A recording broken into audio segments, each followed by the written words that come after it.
Hi and welcome back. In the previous lectures, we introduced the concept of the brand as a set of different aspects, physical and abstract. We also presented the first level necessary to build brand identity through the elements of visual communication: color, signs, symbols, typography and layout that contribute to creating what we called corporate identity. The aim of this lecture is to add a new piece to the definition of the concept of brand identity: the design of space as a tool to present and stage a brand. In addition to the visual level, the design of the space represents a fundamental element to put a given brand in contact with its target audience. The architecture, the design of the interior spaces and the experiences that take place in them become fundamental elements to create a contemporary brandscaping. As a German-born architect and critic Anna Kligman says, architecture as a brand is shaped by the crossroads of opportunity created by the global collision of markets, media culture and technology. The architectural brand goes beyond the architectural object to create new identities and experiences. Experience, in this sense, is not what simply happens to you, but like any other commodity is consciously created. We can therefore define different levels of brand identity construction through the design of the space, which must respond, thanks to a careful choice of material, finishes, colors, shapes and furniture design, to the brand identity and personality of the company. The first level, the most distant one from the final customer but not less important for the brand narrative, is represented by the headquarters, places not only of daily work but also of institutional representation of the brand image. Headquarters become the interface through which brands represent themselves to their employees, suppliers, management and media. These places, even if not always open to the public, represent the spirit of the company from a stylistic point of view. For example, consider FENDI'S headquarters in Palazzo della Civiltà Italiana at Eur in Rome, an architecture chosen to enhance the DNA of the fashion house strongly linked to the Eternal City and the Italian heritage. Or let's think about the project for Giorgio Armani's headquarters in Milan, inaugurated in 2001 and designed by the Japanese architect Tadao Ando, which expresses the stylistic identity of the Milanese fashion designer to the clean shape and materials.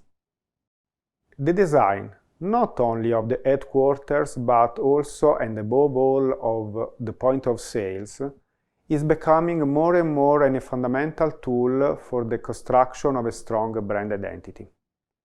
For example, especially in the Middle and Far East, it is common to link brand identity to the creation of boutiques and flagship stores that become real urban landmarks. Buildings are created through the collaboration between fashion houses and world-famous architects, who design new architectures that define the brand identity, designing the volumes, surfaces, and external finishes of the building. The Omotesando district in Tokyo represents one of the examples of how the architectural project is relevant for brand positioning. In this district are located the boutiques of the major fashion houses, which here take the form of real buildings. From the multi-faced Crystal of Prada boutique designed by Herzog & de Meuron, to the asymmetrical mesh of the Tod's store designed by Toyo Ito, passing through the black box of Numero 21 designed by Hannes Peer. If the architecture of a store represents the statement of a brand within a unique urban context, the design of the interiors defines the brand identity, which can be applied and spread in different places and on different possible project levels, from the flagship store to the pop-up store, passing through the corners or shop-in-shop inside large department stores. The interior design, therefore, takes on a fundamental meaning to define the brand identity, using shapes, colors, material, textures. The space for the brand thus become a crucial element not only for the display of products, but also for the creation of complete and correct brand perception. Over the years, we have seen different ways of applying these strategies. A first strategy is defined by the construction of a global image of the spaces, by creating a strongly recognizable design regardless of the geographical and cultural context in which they are placed. An example of this strategic direction can be represented by the strategy applied by large groups such as McDonald's or Benetton. These brands, especially in the turn of the 80s and 90s, grew globally using a specific design of stores based on exact rules of chromatic identity, of choice of materials, shapes, and furniture used. On the contrary, we can find a different strategy that, while not refusing any element of identity, defines a wave of brand images construction using the design of retail spaces with different styles depending on the type of store and the location.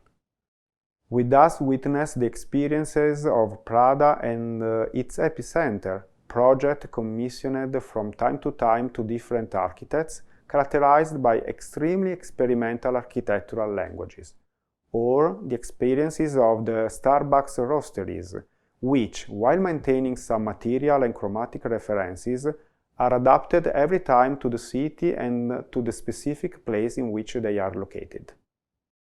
In conclusion, during this lesson, we have seen how the design of retail and representation spaces is relevant for the construction of an authentic brand identity. We have understood that it becomes fundamental for a brand to define and control all aspects related to the design of the spaces, the choice of the architect who can best represent the style of the company, the definition of a precise palette of colors and materials, the abacus of the design element, furniture and lighting. All these aspects can help to stage the brand identity in the space.